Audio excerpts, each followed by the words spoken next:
तो फ्रेंड्स मेरे चैनल पे आप लोगों को स्वागत है। तो जैसे मैंने कहा कि मार्केट में एक छोटी सी करेक्शन आनी चाहिए, बट वो आया नहीं। करेक्शन तो मैं बिल्कुल नहीं बोलूँगा, वहाँ पे प्रॉफिट बुकिंग ही मैंने बात की थी। कोई बड़ा प्रॉफिट बुकिंग नहीं है। मैंने एक्सपेक्ट किया था कि 24,000 23,800 तक आनी चाहिए, बट वो आया नहीं। ठीक है, अभी क्या करना है क्या नहीं मैं बताऊंगा आपको। यहाँ पे आपको क्या दिख रहा है, ये मैं निफ्टी के आरएसआई मंथली चार्ट के चार्ट खोल रहा हूँ। यहाँ पे देखो, जब जब ये मंथली आरएसआई एवब या नियर 80 के आसपास आता है तो एकदम से एक सेलिंग आती है। नियर 80 तो जब जब आता है तब आता है। यहाँ पे देखो मल्टीपल 80, और ये वक्त क्या है 2004 से 2008 के बीच में। बट वो एक सेलिंग आती है, यहाँ पे बड़ा सेलिंग आया है। बट यहाँ पे सेलिंग तो आता है कि 20-30% का, बट उसके बाद 2008 में एकदम से आया। तो ये इसका मायना बहुत बड़ी होती है। और जब जब ये 80 के एवव हुआ है, जब इसकी टॉप के ऊपर अभी चल रहा है, ये जैसे मंथली क्लोजिंग दिखा रहा है कि इसके ऊपर जाना चाहिए और इसके चलना ट्रेड होनी चाहिए, और वो हो रहा है। सो इसका क्या मीनिंग है? इसका सिंपल मीनिंग है कि अभी का जो ट्रेंड है ना, वो काफ़ी ज़्यादा स्ट्रॉन्ग है compare to other markets, other country. तो अगर ये मार्केट 80 के आसपास है, सो दैट मीन्स इसकी जो प्राइस है, इसकी जो वैल्यू है वो 83 है, और ऑल टाइम के जो है 85.74 या 86 है। तो यहाँ से तीन 3 पॉइंट का जो डिफरेंस है ना, इसमें आने के लिए बहुत टाइम, इससे होने के लिए बहुत तेजी हो सकता है, क्योंकि 80 इज नॉट ए, मतलब हम इसको ओवर बॉटी एरिया भी कह सकते हैं, और इसको स्ट्रॉन्ग ट्रेंडिंग जोन भी कह सकते हैं, strong trending move. So that's Y कि यहाँ पे निफ्टी का कारण यही है कि फॉल क्यों नहीं हो रहा है, क्योंकि इंटरनेशनल मार्केट में कोई बड़ा सेल ऑफ नज़र नहीं आ रहा है। 5-10% ये इजीली ऑब्जर्व कर लेता है, इजीली क्या कर लेता है, हजम कर लेता है। और जिस वजह से क्या होता है कि जब ये स्ट्रॉन्ग मूव के ऊपर खड़ा रहता है ना, और इंटरनेशनल मार्केट में कोई भी तेजी की कंफर्मेशन आती है, तो उससे ज़्यादा फास्ट भागने की हिम्मत रखता है। तो ये क्राइटेरिया है। जो सेकंड क्राइटेरिया अगर हमें बात करूं, तो सेकंड क्राइटेरिया ये होती है, जैसे सारे जन भी बात कर रहे हैं कि यहाँ पे ओवर वैल्यूड हो गया, बहुत सारे मिड कैप स्मॉल कैप में ये चीज़ मैं मानता हूँ वहाँ पे ओवर वैल्यूड है ही है। तो एक काइंड ऑफ प्रॉफिट बुकिंग होनी चाहिए, बट वो चीज़ नहीं दिख रहा है, क्योंकि यही है स्ट्रॉन्ग ट्रेंडिंग जोन में खड़ा है, मतलब स्ट्रॉन्ग ट्रेंडिंग मूव में खड़ा है, कंसोलिडेशन जोन में नहीं खड़ा है। सो जिस वजह से हमें इस पीरियड को इस चीज़ को देखने के लिए मिल रहा है। तो अब क्या करना है,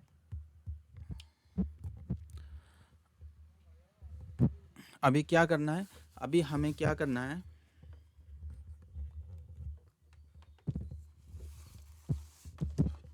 ये अभी क्या करना है, अभी हमें एक चीज़ यहाँ इसको डिलीट करते हैं, और इसको ना डेली चार्ट में लेके आते हैं, या वीकली चार्ट में लेके आते हैं, या डेली चार्ट ही ले लेते हैं, क्योंकि वीकली चार्ट में कोई फ़र्क नहीं पड़ता है।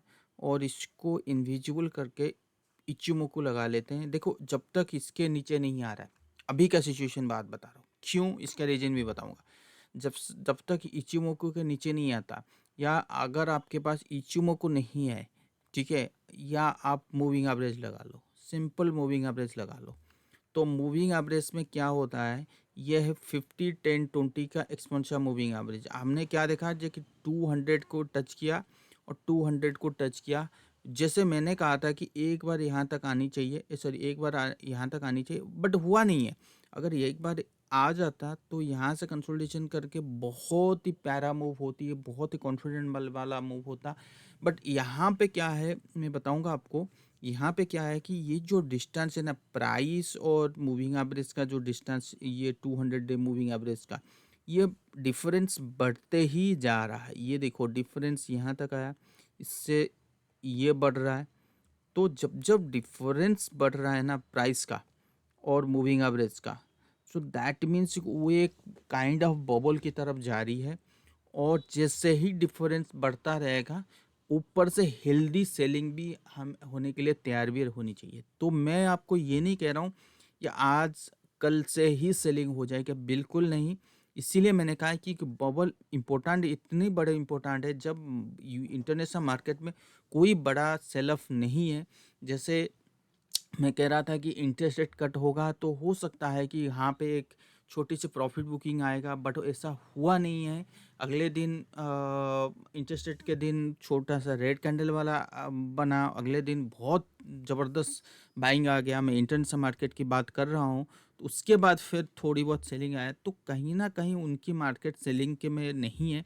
मुझे लगता है कि जब तक इनकी इलेक्शन ख़त्म नहीं होती है तब तक इनमें बाइंग बनी रहेगी। ठीक है, मैं छोटा सा सेलिंग एक्सपेक्ट कर रहा था, बट ऐसा नहीं हुआ, बट उनमें बाइंग बनी रहेगी। तो इसी बेसिस पे जब इंटरनेशनल मार्केट में कंफर्मेशन आ रही है कि भाई बहुत बड़ी तेज़ी के वो तरफ जा रहे हैं, तो हमारी भी मार्केट बहुत बड़ी तेज़ी की तरफ जा सकता है।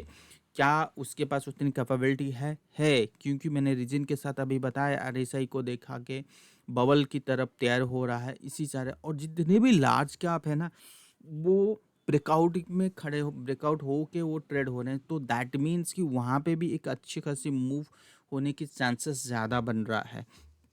But we should not forget about the difference in between the price and the moving average 200 moving, and moving average जो difference है ना, it is increasing day by day, which is not a good thing for the value investor. So when the मतलब यहाँ पे ऐसे समझ लो कि moving average भी ऐसे नहीं बढ़ सकता ना। Moving average it should be trade like flat. देखिए ये ऐसे जाएगा, बट प्राइस ऐसे बढ़ सकता है। तो इस टाइप के में अगर ये 90 डिग्री काइंड ऑफ मूव होने जा रहा है या ट्रेंड होने जा रहा है, तो याद रखिए ऊपर से भी सेलिंग के लिए हमें तैयार बैठना पड़ेगा। तो ये कहाँ तक जाएगा, nobody knows about this. So that's why मैं इतना ही कहा कि will not follow the eight this time, will not follow the 200 moving average level, just follow the 50 moving average, और यू कैन फॉलो 20 और 10 20 50। जब तक ये क्रॉसओवर नहीं होता तब तक आप शांति से बैठे रहो। जब तक क्रॉसओवर नहीं होता या इसे या इसके नीचे नहीं जाता, 24,800 के 700 के नीचे नहीं जाता, या 10 ये सॉरी 20 और 50 के क्रॉसओवर नहीं होती, तब तक आप बैठे रहो। या you can use the Ichimoku wax excellent. जब तक इसके क्लाउड के नीचे नहीं जाता तब तक आप बाय में बने रहो। अगर if you can not do, if you cannot plot the moving average or Ichimoku, you can use the super trend by changing the value area. So see, this is the value area of super trend that 3 10 3. Okay, so you can use the here 4, so that we can we'll get a clarity कि हमें कहाँ तक होनी चाहिए। yes देखा 24,500, but I will very comfortable in the Ichimoku as well as the moving average. So ये दो चीज़ जो है you can use to get the confirmation कि मार्केट, हाँ ये सबसे बड़ी चीज़ है कि अगर आपके दिमाग में ये आ रहा होगा okay price is trading near 26,000 and Ichimoku अगर इसके नीचे आ रहा है तो 24, तो करीब करीब हमें 2,000 से बिलो पता लगेगा कि भाई मार्केट नीचे जा रहा है। सर देखिए nobody knows about the top और bottom, so that's why we can not predict the exact level, but will identify the some around level कि मैंने आपको बताया था यहाँ पे कहाँ तक जा सकती है। जिन लोग इस हडल है 26,000, but I am expecting first target है 27,700, then second target 30,000. So we should prepare for this level 27,700 and 30,000.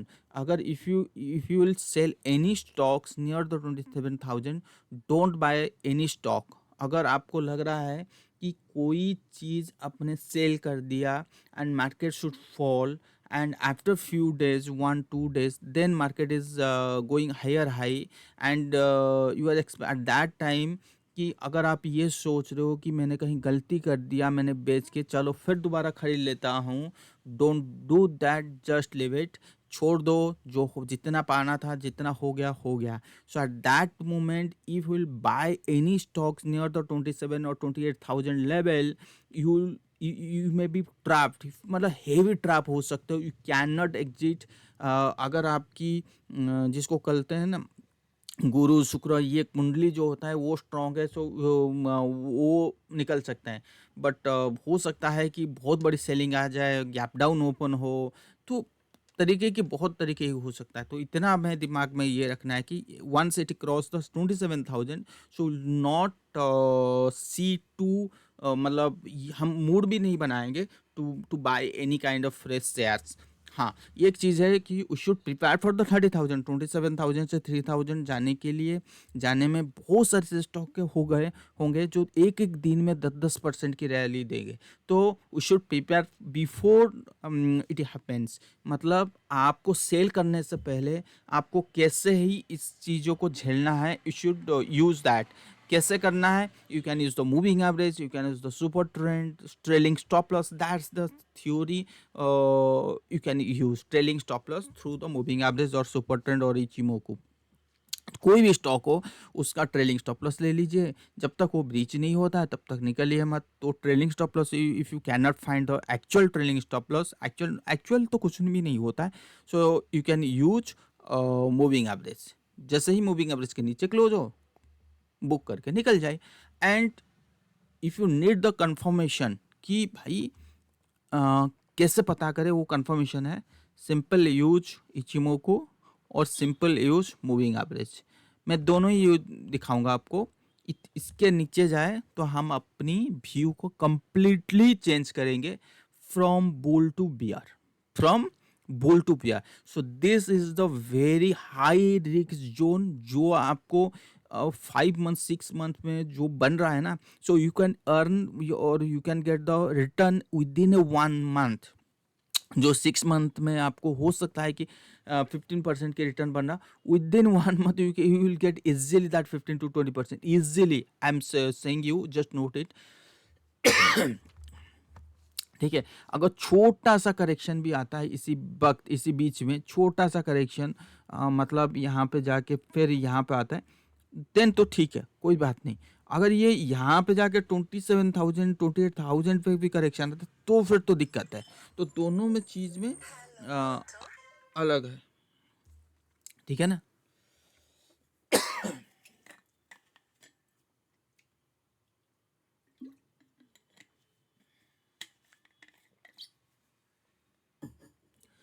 तो आपको लग रहा होगा इतने सारे थ्योरी क्यों मैं बता रहा हूँ, क्योंकि यही ये सीन है, हो रहा होता है मार्केट में, और एग्जैक्टली ऐसे ही होता है। तो इसीलिए हमें प्रिपेयर होनी होती है, और ये बहुत बड़ा इंपॉर्टेंट पॉइंट होते हैं, जितने भी पॉइंट मैंने अभी बात किया मैंने, ठीक है ना।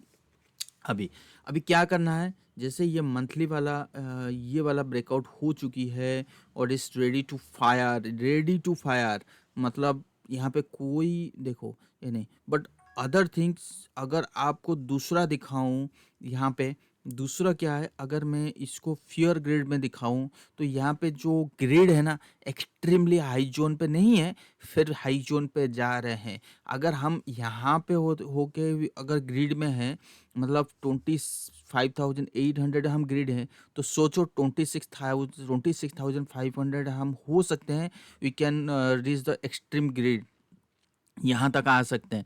अगर यहाँ तक आना है तो मिनिमम ये 27,000 28,000 होनी चाहिए। तो यहाँ पे बहुत चांसेस है मार्केट में रिवर्स होनी। ये एक तो ये ओवरबॉट कंडीशन में बता रहा है। और जो एफ आई डेरिवेट डाटा जो है ना, इट्स मतलब without touching the lower area, यहाँ पे ये बिना टच करके ना, इस एरिया में बिना टच करके उसने क्या कि यहाँ से रिबाउंड करके फिर वो ओवरबॉट जोन में जा रहा है। तो ये दो चीज़ थोड़ी सी डरावना है, जो कह रहा है कि ऊपर के लेवल में हो सकता है कि सस्टेन मार्केट ना करे। मैं I am not talking about the 1 for 1 to 2 days, you have to wait the till November 5th। हो सकता है कि टिल द November 5th विल सी एक high kind of trend. Got my point? So let's see, because we have so many breakout जो kind of pattern है, ये सारे लार्ज कैप से आया है। तो ये जो निफ्टी की मूव होगी वो लार्ज कैप और मिड की स्मॉल कैप विल नॉट, मतलब वो भागेंगे नहीं, नो, वो भी भागेंगे। आपको यहाँ पे दिख रहा होगा जितने भी यहाँ पे मिड कैप सब है 1.80 1.20 सारे हैं। और जो एडी लाइन है यहाँ पे फ्रेश हुआ नहीं है। एडी लाइन में हो सकता है कि थोड़ा सा समय लगेगा यहाँ पे फ्रेश होने पे। हो सकता है कि कल मैं अपडेट दे दूँ अपनी जितने भी ट्विटर व्हाट्सअप और ये यूट्यूब में दे दूँ, वहाँ से थोड़ी सी कंफर्मेशन नहीं आया। और जो एक कंफर्मेशन नेगेटिव पॉइंट था, जिन लोग मेरा एनालिसिस डेली देखते हैं, कि जो निफ्टी और बैंक निफ्टी की जो डाइवर्जेंस थी, देखो बैंक निफ्टी यहाँ पे डाइवर्जेंस पूरा कर लिया, मतलब डाइवर्जेंस अभी है ही नहीं। तो जो डर था वो है ही नहीं। तो और एक डर क्या है, वो एडी लाइन है। तो एडी लाइन में थोड़ा सा ही ऐसा है, अगर जैसे ही ब्रेकआउट आ जाएगा तो वहाँ से भी कंफर्मेशन हो जाएगी कि हम ऊपर की तरफ जा रहे हैं। और जितना ऊपर उतना सावधान, बस इतना ही कहना है, जितना ऊपर हमें जाना है उतना सावधान। ऐसा नहीं है कि भाई पूरा बैठ जाएंगे अभी तो ये वो और 30,000 35,000 के लिए हम बात करेंगे, ऐसा बिल्कुल नहीं है। जितना ऊपर उतना सावधान ही रहना पड़ेगा, बस इसको अपने दिमाग में ऐसे डाल दो। ठीक है। और जितने भी मुझे जैसे ऑयल एंड गैस, जैसे देखो वो कुछ कुछ इंडेक्स हैं, जैसे ऑयल एंड गैस में अच्छा खासा सेलिंग आ गया तो मैं उसी इंडेक्स में बाई करने के लिए प्रेफर करूंगा। जैसे ऑयल एंड गैस से सेलिंग आ चुकी है, HPCL, BPCL, IOC, रिलायंस, ये सारे स्टॉक मुझे बहुत अच्छे लगते हैं। इवन कमोडिटी में अच्छा खासा कंसोलिडेशन हो गया है और अच्छी वाली तेजी आने की उम्मीद है। इवन मेटल में भी है। और आईटी में मुझे थोड़ा सा संकोच लग रहा है, जैसे मुझे लग रहा था कि यहाँ से नीचे आ सकती है, बट हो सकता है यहाँ पे नहीं, यहाँ से ऊपर तो जाएगा बट ऊपर के लेवल में सस्टेन नहीं होगा, because this is kind of ending of diagonal pattern. So अगर यहाँ से ऊपर जा रहा है, so will not be sustain. So at this time I will not see the IT stock, FMCG, oil and gas, sorry FMCG कह रहा हूँ, metal, oil and gas, even auto भी आप थोड़े बहुत ऑटो देख सकते हो। ठीक है। और दूसरी चीज़ अगर मैं बात करूँ, एनर्जी, एनर्जी भी तो ले सकते हो। FMCG अभी फ़िलहाल मैं नहीं जाऊंगा। इंफ्रा डेफिनेटली, इंफ्रा आप देख सकते हो। आईटी गया, मेटल गया, डेफिनेटली मेटल में तो बहुत बड़ा कंसोलिडेशन देखो मेरे से हो रहा है और ये अच्छी वाली ब्रेकआउट देगा। और मेटल का जो कंफर्मेशन मैंने और एक तरफ से पाया हूँ, और वो कॉपर में जो ब्रेकआउट आया है लेट एल्यूमिनियम जिंक में, तो वहाँ से भी कंफर्मेशन है। तो मेटल में भी मुझे कंफर्टेबल है। क्यों, क्या क्या रीजन होती है इस स्टॉक को देखने में। दूसरी सबसे बड़ी चीज़ जो है, एक मिनट है, यहाँ पे मेटल में जो बाइंग की, यहाँ पे देखो अच्छी वाली ब्रेकआउट कंसोलिडेशन, तो इस टाइप की कंसोलिडेशन होती है तो कंफर्म होता है कि हाँ भाई एक बहुत अच्छी प्यारा मूव हम मिल सकते हैं। जैसे यहाँ पे मेटल में आपको दिखा रहा हूँ, BSE मेटल, और यहाँ पे एक अच्छी मूव की तैयारी हो रही है। तो हो सकता है कि यहाँ पे एक अच्छा वाला मूव हमें यहाँ तक मिल सकता है अकॉर्डिंग टू फिबोनाची रेशियो के बेसिस पे। ठीक है। तो अगर मोटा मोटी अगर हम बात करें तो BSE मेटल कहाँ तक, कितना तक जा सकता है, तो जैसे यहाँ पे मुझे लग रहा है कि यहाँ पे 18 to 20% की मूव आराम से हो सकता है। आई एम नॉट टॉकिंग अबाउट कि यहाँ तक ही जाएगा उसके बाद गिर जाएगा, ऐसा बिल्कुल नहीं है। 20% की रैली कर सकती है BSE मेटल। सो BSE मेटल अगर 20% रैली कर सकते हैं तो हुइस मेटल जो स्टॉक है वो कौन सा वाला अच्छा वाला बाइंग दिखा रहे हैं, तो उन्हीं चीज़ को देखना है और उस बेसिस पे ट्रेड करनी है। ठीक है ना। तो यहाँ पे मुझे बहुत अच्छा कंफर्टेबल लग रहा है। जैसे मैंने कहा, मेटल, कमोडिटीज़, ठीक है, और ऑयल एंड गैस, तो ये सेक्टर के ऊपर मैं ज़्यादा फोकस कर रहा हूँ, जहाँ पे सेफ्टी ऑफ मार्जिन और फोमो काइंड ऑफ सिचुएशन अभी तक नहीं बना है। ठीक है। तो इसीलिए मैं कहने की कोशिश कर रहा हूँ, ऐसा नहीं है कि वो बाकी का सेक्टर नहीं चलेंगे, बहुत अच्छा चलेंगे। और जिन लोग, मुझे याद है जैसे PSU है, PSE बहुत अच्छा मूव हो चुकी है, तो आपको लग रहा होगा कि PSE भी और ऊपर जा सकता है। देखो जा सकता है कि यहाँ पे हो सकता है कि PSE में हम जा सकते हैं, नहीं जा सकते हैं, क्योंकि जो मूव ऑलरेडी हमें मिल चुका है, तो यहाँ पे जो भी होगा वो छोटा सा, मतलब ऑल टाइम हाई तक ही जाएगा यहाँ तक। तो फिर भी ऑल टाइम हाई तक अगर हम देखेंगे फिर भी 10% है। ठीक है? तो वो चीज़ है। पीएसयू बैंक, देखो पीएसयू बैंक में मुझे बहुत बड़ा कंफर्टेबल महसूस हो रही है, क्योंकि मुझे पहले भी मैंने कहा था कि जो बैंकिंग स्टॉक है वो इतनी अच्छी वैल्यूएशन पे बैठे हुए हैं। अगर आज उस टाइम पे बैंकिंग स्टॉक पहले अगर 2 3 हफ्ते पहले अगर आप देखोगे ना, तो वहाँ से कहाँ आ गए आप देखो जाके बैंकिंग स्टॉक। ठीक है? अगर आप पीएसयू बैंक की बात करोगे तो पीएसयू बैंक में मुझे जैसे लग रहा है, एसबीआई मुझे बहुत ही अच्छा लग रहा है। इवन कनाडा बैंक भी मुझे बहुत अच्छा लगा, तो यहाँ पे मूव होने की चांसेस ज़्यादा बन रहा है पीएसयू सेक्टर। तो हम यहाँ पे पीएसयू भी लेंगे और बैंकिंग। ठीक है? Metal, commodity, oil and gas 3, PSU bank, banking. ये पीएसयू बैंक बैंकिंग को 3 एक ले लेते हैं, 4। तो 4 सेक्टर के ऊपर हम दाव लगा सकते हैं और अच्छी वाली कंफर्टेबल वाला प्रॉफिट, मुनाफा, रिटर्न कमा सकते हैं। ठीक है? और चल लेके आते हैं रियलिटी। रियलिटी में भी कंसोलिडेशन हुआ था, यहाँ पे भी एक अच्छी चीज़ दी है। अगर फिर भी अगर आप देखोगे इंफ्रा रियलिटी में, तो मुझे इसमें बहुत अच्छा जो दिख रहा है वो है, अच्छा दिख रहा है डीएलएफ। ऐसा बिल्कुल कि ऐसा क्यों बता रहा हूँ, क्योंकि डीएलएफ अभी तक मूव आया नहीं है। वो मार्च के महीने में जो ट्रेड हो रहा था, तो डीएलएफ एक बार अगर ब्रेकआउट आएगा तो डीएलएफ में भी हमें बहुत अच्छी प्यारा मूव हमें आने वाले टाइम पे मिल सकता है। अगर अगर वो देखो मंडे ट्यूसडे में अगर मिड कैप स्मॉल कैप चलने लगे, तो आप समझ जाओ कि जो मूव आना था वो लार्ज कैप में जो आ रहा था, अब मिड कैप स्मॉल कैप में आ गया। तो वहाँ पे 10-10%, 15-15% की मूव हम देख सकते हैं एक एक दिन में। ठीक है ना? तो ये था पूरी निफ्टी के ऊपर व्यू मेरा, और पूरी रीजन के साथ मुझे कोई शर्म नहीं है कि मार्केट नीचे नहीं आया। और देखो मार्केट अगर आपके बेसिस में नहीं आता है कोई दिक्कत नहीं, बट मैंने ये भी कहा था कि इन्वेस्टमेंट में बने रहो। ट्रेडर के लिए अलग रूल होती है, इन्वेस्टर के लिए अलग रूल होती है। जैसे ट्रेडर है, जैसे मेरे पास शॉर्ट पोजीशन था निफ्टी का, ठीक है, वहाँ पे शॉर्ट पोजीशन नेकेड पोजीशन कभी होती ही नहीं है, हमेशा हेजिंग होता है, और वहाँ पे छोटा सा लॉस हो रहा है, जो प्रॉफिट मुझे लॉन्गर टर्म पोजीशन पे मिल रहा है, तो कोई दिक्कत नहीं। और ये चीज़ मैंने क्यों अपने आप को चेंज किया, इसका सबसे बड़ा रीज़न जो है वो है डाउ जोन्स। देखो डाउ जोन्स को अगर हम देखेंगे वीकली चार्ट में या मंथली चार्ट में, अगर हम देखेंगे डाउ जोन्स हो या यूएस मार्केट की बात करें, कोई भी मार्केट, तो उनकी मार्केट में देखो यहाँ तक आनी है, अभी भी वक्त है। यहाँ पे ओवरसोल्ड नहीं हुआ है। वीकली में जाएं, यहाँ पे ब्रेकआउट अगर वो वीकली में नहीं आया, बट यहाँ पे एक ही चीज़ दिखा रहा है कि ऊपर जाने की तैयारी हो रही है। उसी जगह अगर मैं एस&पी देखूँ, तो एक अच्छा वाला जो ब्रेकआउट है, कंसोलिडेशन जो इस लेवल पे चल रहा था, वो ब्रेकआउट हो चुकी है वीकली में। और इसकी जो आरएसआई वगैरह देखें, तो यहाँ तक आने की ताकत रखता है। तो जो व्यू मुझे लग रहा था कि यूएस मार्केट में एक बार होनी चाहिए, वो हो सकता है कि बबल बोल सकते हो, ब्लो ऑफ बोल सकते हो, फोमो काइंड ऑफ सिचुएशन बोल सकते हो, वो शुरू हो चुकी है। तो वो चीज़, तो वो कंफर्मेशन कहाँ से आनी है, नास्डैक बहुत अच्छी मूव हो सकता है, दे सकता है। देखो ये 2 चीज़ कंफर्मेशन देना चाहिए था मुझे, मेरे हिसाब से वो था ट्रांसपोर्टेशन और वो था, एक था रूसेल।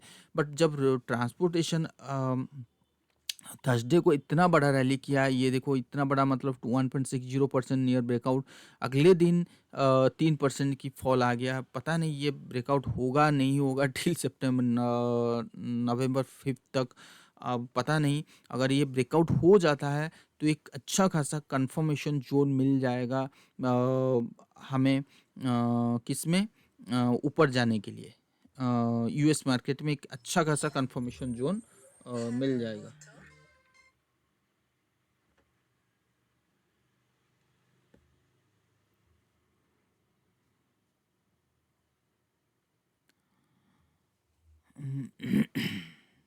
पता नहीं यहाँ पे ये तो स्लो क्यों हो गया। हाँ, एक अच्छा खासा कंफर्मेशन जोन मिल जाएगा। ये देखो यहाँ पे बहुत प्यारा सा 12%। और जो अगर यूएस मार्केट की हम बात करें, तो यहाँ पे मुझे लग रहा है जो ब्लो बनेगा 61-6200 के आसपास, तो करीब करीब 8 से 10% की रैली संभावना बनती है। तो लेट्स सी कहाँ तक क्या हो रहा है क्या नहीं। ठीक है? और यहाँ पे देखो एमएसआई यहाँ पे बन रहा है। तो और मैं अगर आपको दिखाऊं बाकी की इंडेक्स की, अगर हम बात करें, जैसे क्रैक हो गया यहाँ पे। ये देखो हेड एंड शोल्डर पैटर्न बना था, inverse head and shoulder pattern, और ये चीज़ ब्रेकआउट नहीं आया। बहुत जल्दी ब्रेकआउट आ जाएगा। देखो डी डैक्स में, फिट्स में, वो अभी तक इनमें नहीं आया, बहुत जल्दी आने वाला है। चाइना जो ऑल टाइम लो चल रहा है, तो कहीं ना कहीं नीचे से बाइंग आना चाहिए। इमर्जिंग मार्केट में भी बहुत अच्छी मूव आ चुकी है, जैसे मैंने कहा था। हैंगसेंग में भी कहा था कि यहाँ पे बहुत अच्छी वाला प्यारा वाला मूव शुरू हो चुकी है, और बहुत अच्छी प्यारा मूव। तो हो सकता है कि स्टिमुलस पैकेज चाइना में आए और चाइना और हैंगसेंग दोनों और तेज़ी हो इसमें। और ये देखो ब्राज़ील, तो ब्राज़ील बहुत प्यारा मूव हो रहा है। और ये रसिया, जैसे मैंने कहा था कि रसिया यहाँ पे मूव आएगा, देखो यहाँ से बहुत अच्छा मूव आ चुकी है। ताइवान, ताइवान भी कंसोलिडेशन कर रहा है, तो ताइवान में भी आएगा। कोरिया, कोरिया में देखो कुछ कुछ ऐसे इंडेक्स अभी दिखा रहे हैं कि और 1 हफ्ते 2 हफ्ते हम लोग कंसोलिडेशन करेंगे, उसके बाद तेज़ी होंगे। बट अभी कोई भी सिनेरियो ऐसा नहीं बन रहा है कि हमें टॉप आउट हम कर रहे हैं। चाहे जापान की बात करें, तो जापान तो एक और दिन कंसोलिडेशन हो, तो मोटा मोटी हमें दिसंबर तक तो तेज़ी रहना चाहिए। लेट्स सी नवंबर 5 तक बाकी की मार्केट क्या रहता है क्या नहीं, उसी बेसिस पे फिर बाकी की हम बात करेंगे। उसके बाद आ जाइए गोल्ड में। गोल्ड में बहुत अच्छा तेज़ी चल रहा है। गोल्ड से मुझे अभी जो तेज़ी है, देखो मैं यहाँ पे 4 इयर्स ब्रेकआउट, ये देखो ये इस लेवल पे 2100 के लेवल से मैंने बताया था कि गोल्ड में तेज़ी होनी चाहिए। वहाँ से गोल्ड मैंने टारगेट दिया था 2560 और 25, यहाँ तो 25% की मूव ऑलरेडी गोल्ड में आ चुका है विद इन मार्च से, अगर अभी तक देखेंगे। तो जो अभी सिल्वर में नहीं मिला, तो सिल्वर में यहाँ से 5 से 6%, 8% की मूव आनी चाहिए, तो वो चीज़ है। कॉपर में अगर हम बात करें, तो कॉपर में अच्छा वाला ब्रेकआउट हो गया है, और ये हो सकता है कि अभी के लिए 4170 तक या यहाँ तक आ सकती है। क्रूड ऑयल की बात करें, तो क्रूड ऑयल तो है ही है नीचे, और सेल एंड हाई की स्ट्रैटेजी अप्लाई करनी चाहिए। यहाँ पे कंसोलिडेशन होके नीचे गिरना चाहिए। क्रूड ऑयल की बात अगर करें, यूएसडी आईएनआर जो एक बहुत बड़ा सेल ऑफ आया है, यूएसडी आईएनआर जो काफ़ी दिन तक इस लेवल पे मेंटेन होने के बाद ये 8345 तक आ गया, तो ये काइंड ऑफ ट्रेंड लाइन जो सपोर्ट बता रहे, हो सकता है यहाँ से थोड़ी बहुत ऊपर की तरफ जाए। अगर ये ट्रेंड लाइन को ब्रीच होती है, या इचुमोकू को अगर हम देखें या मूविंग एवरेज प्लॉट करें, अगर ब्रीच होता है, जैसे 200 डे मूविंग एवरेज यहाँ पे थोड़ा बहुत कंसोलिडेशन हो के ब्रीच होता है, अगर नीचे ट्रेड होती है, तो उसमें लगता है कि आने वाले टाइम पे हमारी जो डॉलर होगी, इंडियन रुपी जो डॉलर होगी, यूएसडी आईएनआर, वो काफ़ी ज़्यादा स्ट्रॉन्ग होने जा रहा है। So which is give the positive impact to our Nifty.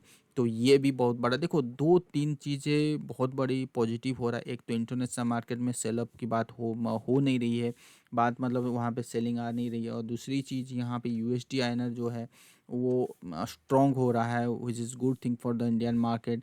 And another good thing is that crude oil, so crude oil is making lower low, which is the also very very positive।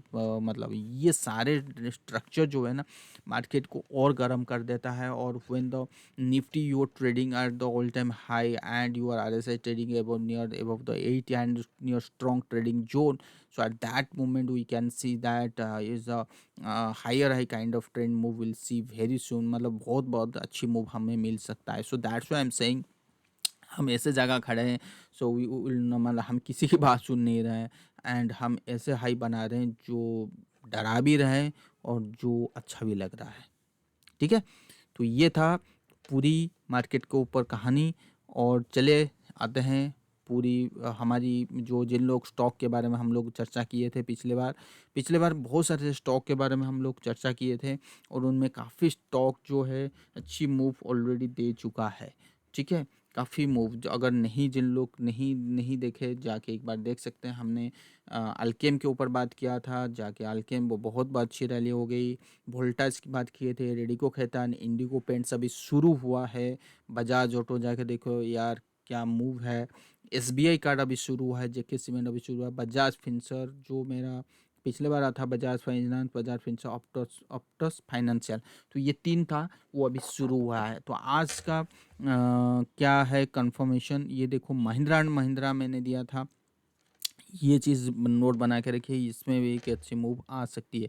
और उसी दिन Friday को भी दिया था। Boseman बिल्कुल नहीं, ICIC bank already जा चुका है। एलएनटी, एलएनटी में नज़र बना के रखिए। एलएनटी जो है ना, एक अच्छी मूव देने के लिए तैयार है। अच्छी मतलब बहुत अच्छी, बहुत अच्छी, बहुत अच्छी मूव देने के लिए तैयार है। ऐसा यहाँ पे मैं जितनी भी बात कर रहा हूँ, I am not talking about the intraday, not talking about the 1 or 2 days, I am focusing on the investment purpose. The weekly chart दिखा रहा हूँ आपको, उसी बेसिस पे। I am not talking about LNT, नहीं है, जितने भी स्टॉक के बारे में बात होती है वो पोजिशनल के लिए होता है। इफ़ यू स्विंग ट्रेडिंग मतलब 15 days to 3 months के लिए ऐसे ही होता है। तो एलएनटी यहाँ पे बहुत अच्छी मूव देख सकते हैं, दे सकते हैं विथ जो चार्ट के साथ दिखा रहा हूँ मैं यहाँ पे। इसका ये मतलब सिंपल है कि एजुकेशनल पर्पज़ के यहाँ पे कोई मैं बाय रिकमेंडेशन नहीं देगा। If you are not agree with my the stock recommendation, ये रिकमेंडेड नहीं है जो स्टॉक बता रहा हूँ, so you can use your जो भी आपका व्यू होगी, ठीक है ना। L&T, Mahindra and Mahindra, United Spirits अभी नहीं है, भारतीय एयरटेल, ये दोनों चीज़ अभी निकल के आ रहा है। इन्फो एज, ये चार्टिंग का बहुत अच्छा सेटअप हो गया है, एक एक को क्लिक करने के देखने नहीं पड़ता, यहाँ से अंदाज हो जाता है कि नेस्ले मैंने दिया था, नेस्ले ये जो गया नेस्ले में एक अच्छी मूव आ सकती है। देखो ये ब्रेकआउट हुआ डेली चार्ट में बहुत, तो हमें 3 स्टॉक मिला, महिंद्रा महिंद्रा, एल&टी, नेस्ले, और हैवेल्स तो ऑलरेडी चल रहा है जो मैंने दिया था हैवेल्स में। हिंदुस्तान यूनिलीवर तो ऑलरेडी दिया था, बहुत पहले दिया था। आइचर मोटर, ये देखो आइचर मोटर भी आ गया है, तो आइचर मोटर भी हम लोग देख सकते हैं। और थोड़ा सा कंफर्मेशन ऊपर जाए तो एचडीएफसी बैंक, ये सबसे बड़ा पॉइंट है, मैंने आपको दिखाया नहीं, यहाँ पे दिखा दिया हूँ। एचडीएफसी बैंक अगर आप देखोगे इसकी वीकली चार्ट जो इतने सालों से करीब करीब 3.5 years के इसके ऊपर क्लोज नहीं हुआ था एट द मतलब मतलब जो एंड ऑफ द डे हमें क्विकली क्लोजिंग इस लेवल के ऊपर मिला, 1700 के ऊपर। सो आई एम थिंकिंग कि यहाँ से एच बैंक में विथ वॉल्यूम इंक्रीज है इस एरिया में, तो आई एम थिंकिंग यहाँ पे से बहुत एक प्यारा मूव हमें आने वाले टाइम पे देख सकते हैं। And your R S I saying extremely good, अगर आर एस आई यहाँ होती है भाई पूछो मत क्या मूव होगी आने वाले टाइम पे, I don't know, but I am very very comfortable to hold this stock. I have already invested before few months back. Already told you to invest here 1400 1600, तो इससे पहले मैंने काफ़ी होल्ड करके रखता, because I know that the good stock, good blue chip stock are we are getting in the good valuation area. Just buy it simple, don't analyse, don't think कि ये हो गया वो हो गया वो एग्जिट हो गया वो क्या होगा यार। Good company is making money in the market, report वगैरह सही आ रही है, something everything is good, but वो जो एक गुड नहीं है वो price action. So price action will follow the earnings, जो भी है उसको फॉलो एनी हाउ उसको करना ही करना है, ठीक है ना। तो ये चीज़ देखिए हमें कितने सारे स्टॉक मिल गया है। उसके बाद हमने आइचर मोटर मिला, भारतीय एयरटेल मिला, एच बैंक मिला, ठीक है। ये सब नोट डाउन करके रखिए, और इन्हीं स्टॉक को आप अगर पसंद होता है, जैसे हिंदुस्तान कॉपर, अच्छा यहाँ पे मुझे पता नहीं आज ऐसे ऐसे स्टॉक मुझे अभी मिल रहा है, आई डोंट नो कि मैं ठीक हूँ क्या हूँ। अगर आप देखोगे हिंद कॉपर ब्रेकआउट नहीं है, बट ब्रेकआउट हो जाएगा मंडे ट्यूसडे के अंदर अगर अच्छी रैली आए, ठीक है। H bank, Mahindra and Mahindra, L&T, और क्या, आइचर मोटर, महिंद्रा महिंद्रा में ऑलरेडी ब्रेकआउट हो चुकी है, नेस्ले में ऑलरेडी ब्रेकआउट हो चुका है,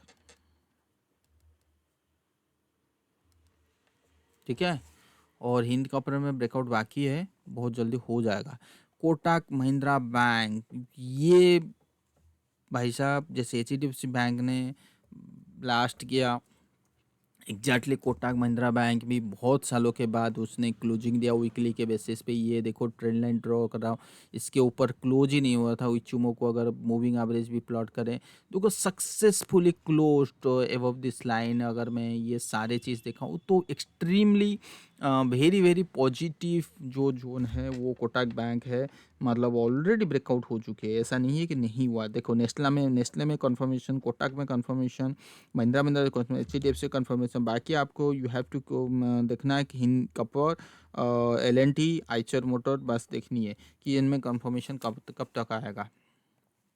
ठीक है, तो कोटक बैंक हो गया, और इतना ही हम बाय कर लेना बहुत है भाई साहब, बहुत है। इतने में तो भाई पूरी पोर्टफोलियो हमें थोड़ी ना भर भर के बाय करनी है, बस इतना ही रखेंगे, बस इतने में बहुत है। मुझे लग रहा है कि ये पूरी हफ्ते के लिए नहीं है, पूरी महीने के लिए, 2 महीने के लिए हो गया शायद। ठीक है, इतना भी बाय कर लेना तो बहुत अच्छा रिटर्न भी मिल जाएगा। ठीक है, और बहुत ठीक है। और जिन जिन लोग को मेरा डायरेक्ट मतलब देखो, बोलने में कोई शर्म नहीं है। अगर मैं कुछ अपनी व्यू दे रहा हूँ, कुछ एनालिसिस कर रहा हूँ, तो मतलब फ़र्ज़ भी होता है कि अपने को भी कुछ पैसा मिले। ठीक है, अगर इफ़ यू आर इंटरेस्टेड कि उस स्टॉक के बारे में जानना है, so you have to pay something, बस माइनर वो है 1 साल के लिए। देखो, I am not a SEBI registered analyst, I am not a SEBI register के लिए बहुत सारे नियम वगैरह होती है, so I can not handle that. I can clear the exam easily, but I have already more than 15 years experience in this field, and I have some other work also, मतलब other बहुत सारे काम है। तो वो चीज़ actually नहीं है। So but जो भी मैं बताता हूँ वो पूरी फंडामेंटल के साथ, मतलब ऐसा नहीं है कि मीडिया और स्मॉल कैप कोई उसमें मैनिपुलेशन करना, ऐसा नहीं है। देखो, एचडीएफसी में कौन मैनिपुलेशन करेगा भाई, कोटक बैंक में कौन मैनिपुलेट करेगा, कोई नहीं कर सकता। ठीक है ना, बहुत सारे लैट जो मैनिपुलेट करने वाले स्टॉक होते हैं वो स्मॉल कैप लैट से वो उसमें होता है, वो उसमें नहीं है। मैं आपको रीजन के साथ देता हूँ, और उनमें अगर आप करना है तो ठीक है, आप मुझे बस इसके साथ जुड़िए और पर्सनल मैसेज कीजिए, तो वहीं पे बताऊंगा। ठीक है ना, कोई बड़ा फीस वगैरह नहीं है अगर आप इंटरेस्टेड हो। Otherwise you can enjoy free, if you don't want to pay anything to me, then you can enjoy free by recommendation मैं तो ये बिल्कुल नहीं बोलूँगा। रिकमेंडेशन हुई से जो कि बाय हैंडलिंग, मतलब जो आपके हाथ को पकड़ के सारे स्टॉक को ट्रेड कराए। ठीक है ना, और बाइंग सेलिंग की व्यू दे, वो चीज़ मैं नहीं बताऊंगा, पकड़ूंगा नहीं, बट इतना ही बोलूँगा कि ये बाय करो तो ठीक है। वो डिटेल हम लोग बाद में बात करेंगे। ठीक है ना, अभी के लिए बहुत अच्छा है, मार्केट व्यू बढ़िया है। You can enjoy my Twitter also freely. जो रिकमेंडेशन मैं ट्विटर दे रहा हूँ, यहाँ पे दे रहा हूँ एग्जैक्ट, वहाँ पे 90% रिकमेंडेशन भी मेरे वो पेड चैनल में होगा। इफ़ यू अगर आप लेना नहीं चाहते हो, कोई दिक्कत नहीं, you can enjoy the free service, right. Thank you so much. कैसा मेरा वीडियो कैसे लगा और एनालिसिस कैसा लग रहा है, तो ज़रूर बताइए, ज़रूर मैसेज कीजिए। Thank you so much.